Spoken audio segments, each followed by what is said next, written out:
Depois de capítulos controversos, tivemos uma aula de como criar uma narrativa tensa, impressionante e cheia de informação em menos de 18 páginas. Eiichiro Oda finalmente balançou a poeira de Wano e nos deu um capítulo de One Piece de verdade. Além do clima de tensão e medo, tivemos revelações bombásticas em meio às páginas e que já nos dão diversas aberturas para pensar e imaginar como será o futuro. Mas como vocês sabem, somos o canal Supernovas e nós vamos muito mais além nas páginas desse capítulo. Então preparem-se e sejam muito bem-vindos ao canal favorito do Eiichiro Oda. Eu sou o Léo e bora para mais uma análise de capítulo, o capítulo 1059, o incidente do Capitão Kobe.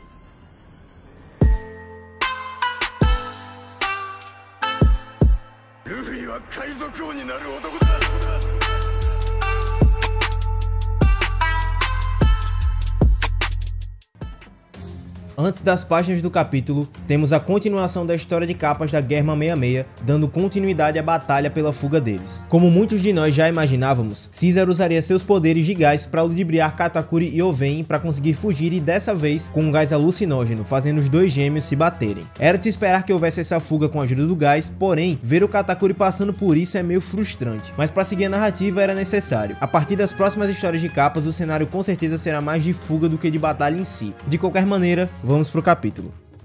A primeira das páginas já nos mostra o clima de despedida entre Marco e a tripulação do Ruivo. O navio do Yonkou estava próximo à ilha Sphinx, a ilha natal de Barba Branca, onde estão os túmulos de Ace e de Newgate, e que agora também é a casa do Marco. E o ex-imediato do bando do Barba Branca mais uma vez nega o pedido de Shanks para se juntar à sua tripulação. Ele cansou de ser babá de grandes piratas e é bem justo, afinal foi só isso que o Marco fez em toda a história do mangá até hoje. Embora Shanks insista dizendo que não é o tipo que causa problemas, mas todos nós sabemos que ele é sim, e a própria tripulação dele tira sarro dele no capítulo. Então Marco voa em direção à sua ilha para seguir a sua vida, mas não pensem que essa é a despedida do personagem. Como sabemos, os três supernovas escolheram suas rotas a partir do país de Wano, que foram Leste, Oeste e o Nordeste. Acontece que, assim como falamos nas reviews passadas e de acordo com os mapas oficiais de One Piece pelas revistas oficiais, sabemos que Law tá indo em direção a Elbaf, Kid tá indo até Hashinosu, que é a ilha do Barba Negra, e Luffy tá indo em direção justamente à ilha Sphinx, a ilha do Marco. O encontro entre os dois ainda pode acontecer em uma cena que pode ser uma das mais emocionantes de todo o mangá. E essa cena seria do Luffy visitando o túmulo do Ace e do próprio Barba Branca, que foi o cara que acreditou nele. Os próprios Chapéus de Palha não dividiram com o Luffy a dor que ele teve em Marineford, e até para toda a tripulação essa cena pode ser marcante, afinal é por causa deles que Luffy não desistiu do sonho dele de ser rei dos piratas. Luffy vai finalmente poder dar um último adeus pro seu irmão e seguir o seu caminho até o final dessa história. Com certeza vai ser uma cena muito emocionante.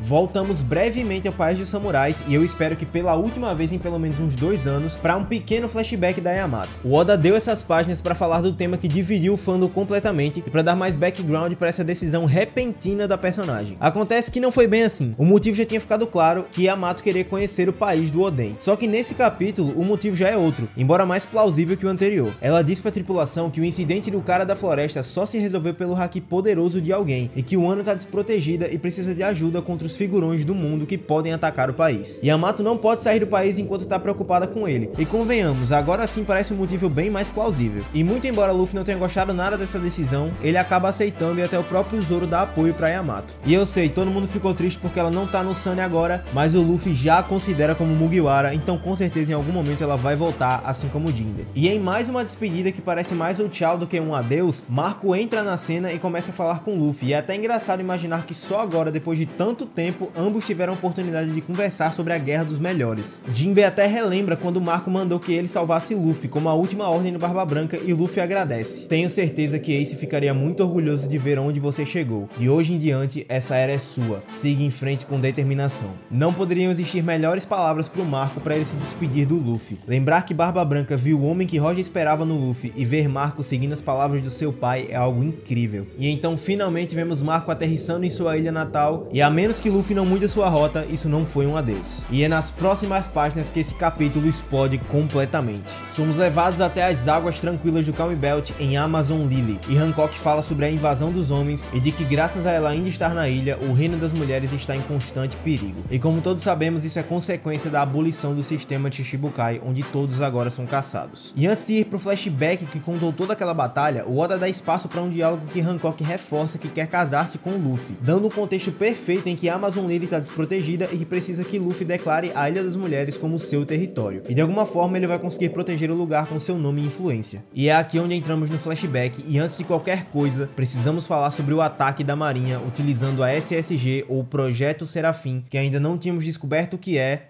ou não. Pra quem viu o último vídeo do canal sobre o Dragon, sabe que falamos exatamente sobre todo o uso da tecnologia dos PX e do envolvimento de Dragon com os Lunari. O flashback do King nos mostrou que ele era usado para testes do governo, e foi com isso que eles conseguiram seu DNA quando ele era ainda uma criança. Diretamente da Lua, nas histórias de Capas do Enel, vemos que lá a civilização antiga, ou seja, todas as raças com asas, usavam a tecnologia de criação de robôs utilizando o DNA e os recursos da Lua. E sabemos que eles usavam o próprio DNA, pois os robôs possuíam asas e vestimentas semelhantes a eles. Nessa história de Capas, descobrimos que na ilha Karakuri, um cientista conseguiu replicar os robôs idênticos aos da Lua, e por mais que ele soubesse exatamente como eram os robôs, ele não conseguiu colocar asas neles, provando que precisava sim que se usasse DNA, e como ele usou o DNA humano, eles não tinham asas. E agora você deve estar se perguntando, por que eu tô citando esse tal velho? Simplesmente porque essa ilha, a ilha Karakuri, é a terra natal do Vegapunk, o criador dos PX e da SSG. Vegapunk apenas reproduziu a tecnologia do século perdido com o DNA do próprio povo do século perdido. Tudo que ele precisava era de tempo e do DNA lunariano. Acontece que ao mesmo tempo, essas novas invenções têm as mesmas aparências do Shichibukai, sendo elas suas versões infantis. Eles estão no estado infantil pelo motivo de que quando ele conseguiu o DNA do King, ele era apenas uma criança, mas fica a questão, como ele conseguiu os dos Shichibukais? De qualquer forma, essa arma é terrivelmente poderosa, e além das técnicas dos PX melhoradas, agora elas têm a resistência do King e as habilidades dos Shichibukais. E outro detalhe importantíssimo é o DNA dos gigantes que os robôs também possuem. Vemos que embora uma criança, o mini Mihawk que aparece no capítulo possui um tamanho quase comparado ao de Barba Negra, que é enorme. Vegapunk e os demais cientistas trabalhavam para o governo atrás do processo de gigantificação, como vimos em Punk Hazard. E também, vocês nunca se perguntaram o que foi feito com o corpo de Oz Jr. que ficou em Marineford? Moria ia roubá-lo, mas Doflamingo o interceptou por ordens de cima. Vegapunk também precisava desses genes, e desde Marineford tudo foi perfeitamente construído pelo Oda. Agora imaginem esse exército de robôs PX melhorados com os genes das duas maiores raças da história do mundo em resistência e em força. O governo realmente agora tem uma carta na manga. E detalhe que o Oda não desenhou os Shichibukais em tamanho infantil à toa naquele SBS, pois no futuro ele mostraria o mesmo design para o SSG. Chegamos então ao cenário caótico da batalha do incidente do Capitão Kobe e de como tudo aconteceu. Como eu disse anteriormente, após a queda do sistema de Shichibukai, a marinha partiu em massa atrás dos poderes da Boa Hancock e usou a SSG nesse ataque. A arma que foi criada para destruir os Shichibukais e os Yonkou. E detalhe, eles ativaram a gravação para que esse desempenho fosse levado até Vegapunk, pois com certeza ele ainda vai fazer melhorias nessas máquinas. E é também quando simplesmente aquele que não aparecia por diversos capítulos e que todos esperavam aparece, Marshal de Teach, o Barba Negra. Afastando toda a tropa da marinha com um ataque da Guragura, Teach invade a Amazon Lily e descobrimos o que ele queria desde o capítulo 957 e que a marinha também desejava, que eram os poderes da Boa Hancock. Todos nós conhecemos os poderes dela, mas qual a razão por que Teach e a marinha se moveriam dessa forma simplesmente pelo seu poder? Sim, o poder é único, poderoso e capaz de parar todo um exército com facilidade, mas será que ainda existe algo em seus poderes que ainda não foi revelado e que tornaria ainda muito maior? Poderia ser até mesmo seu despertar? Pensem comigo, Barba Negra e a marinha invadiriam e levariam grande parte dos seus aliados, piratas e soldados atrás dela, podendo perder grandes números simplesmente pelo seu poder sem ter algo ainda mais do que isso? Com certeza o poder dela tem algo muito maior escondido e vamos falar sobre isso em outro vídeo aqui do canal. Barba Negra também é atacado por um Serafim e então vemos que esse é um mini Mihawk e foi nessa cena que tivemos certeza do poder destrutivo dessa arma. Com um simples ataque replicando as técnicas do Mihawk, o pequeno robô simplesmente parte a montanha de Amazon Lily no meio, e por pouco Barba Negra não vai junto com outro ataque desferido pelo robô, que já havia derrubado vários de sua tripulação. Detalhe muito importante, Teach reconhece a feição do robô, a pele morena, as asas negras e os cabelos brancos. Teach sabe sobre os Lunarianos e de alguma forma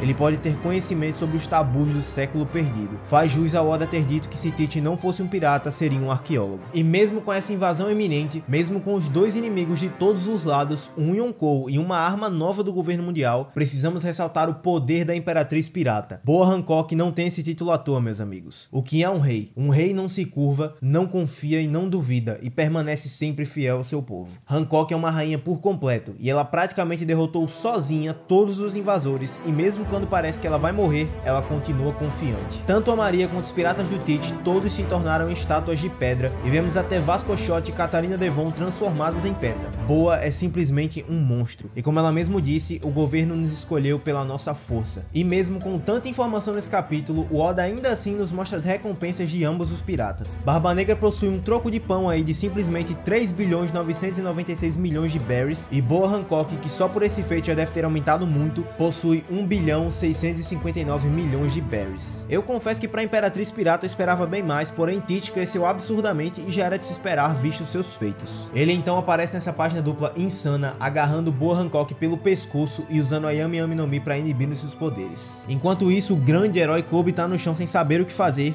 e aqui temos uma cena de negociação sensacional, digna de reis e de piratas. Tanto a marinha quanto os piratas do Barba Negra estão petrificados, ou seja, só Hancock pode reverter isso, e assim como ela diz, se ela morrer, só o próximo usuário da Mero Mero pode reverter o efeito. E nesse capítulo, como se já não bastasse a SSG, os mistérios dos Lunari, a invasão de Amazon Lily e as recompensas dos piratas, ainda tem mais. Barba Negra começa a falar com Kobe e então descobrimos que o herói de Rockport, como Kobe ficou conhecido, cooperou para a derrota de Wang Zi, o Oshoku, e fez Teach tomar Hashinozu como seu território. Sinceramente, o Oda tá uma máquina. Primeiro de tudo, até pouco tempo atrás, uma das lendas dos Rocks ainda estava viva. Oshoku era um dos piratas dos Rocks e foi inspirado num pirata da vida real também chamado Wang Zi, que viveu no século 16 depois de Cristo. Sengoku havia citado esse pirata no capítulo 956 e muitos imaginavam que o Wang Zi era aquele zumbi lá de Thriller Bark, porém, não havia nenhuma confirmação datada de que esse zumbi era realmente Oshoku. De qualquer forma, ele ainda estava vivo e tinha reinado na ilha Hashinozu após a queda dos Rocks, tendo assumido o território do seu antigo capitão até, claro, Barba Negra chegar. Só que ele só conseguiu isso com a ajuda do Kobe e, como a marinha sempre faz, deu a fama pro marinheiro. A negociação continua e obviamente Teach duvida que Hancock vai simplesmente transformar todos de volta se eles saírem da ilha. E é uma situação praticamente sem saída e se Barba Negra matá-la, todos saem perdendo. E é então que, assim como a entrada de Shanks em Wano, com um haki extremamente poderoso, estremecendo todo lugar, aparece ninguém mais ninguém menos que o Rei das Trevas, Rayleigh.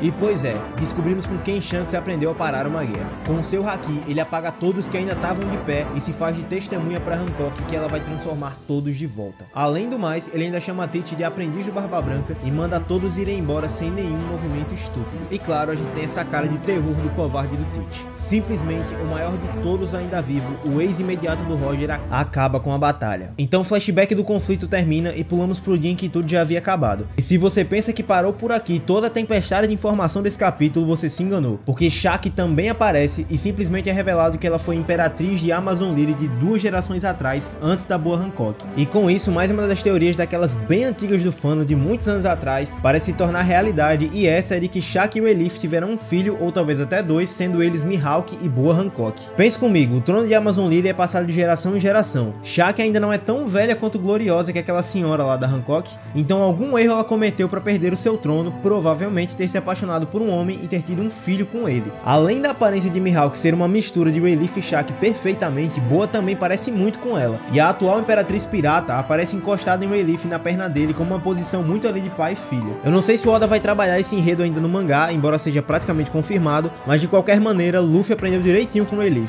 Os dois conquistaram as mulheres mais bonitas do mundo e as imperatrizes de Amazon Lily, apenas. Por fim, eles se questionam sobre a nova arma do governo mundial. Uma das coisas que mais queria era ter visto Rayleigh falando sobre a aparência dos serafins, mas como ele sabe muito sobre a história do mundo, é provável que escaparia algo muito importante sobre os Lunari, então o Oda não deu essa fala pra ele. O Calm Belt já não é mais seguro graças aos navios do Vegapunk, assim como eles dizem, e isso só reforça aquilo que eu disse no início do vídeo, que é o contexto perfeito pro Luffy tornar Amazon Lily o seu território. E em um dos últimos quadros vemos o SSG que era igual a Hancock, e como sabemos, graças à resistência dos Lunari e dos gigantes, todos constatam que eles não saíram com nenhum arranhão. Rayleigh começa a pensar que o governo realmente tem certeza que podem substituir os Shichibukai com isso, e ainda vamos trazer um vídeo só sobre esse assunto aqui no canal, vai surpreender vocês. E por fim, para finalizar esse capítulo sensacional, ainda temos a última notícia. Kobe, o herói de Rockport, foi sequestrado pelos piratas do Barba Negra e seu paradeiro é desconhecido. Qual será o plano de Teach dessa vez? E o que será que vai acontecer no mundo a partir daqui? Bom,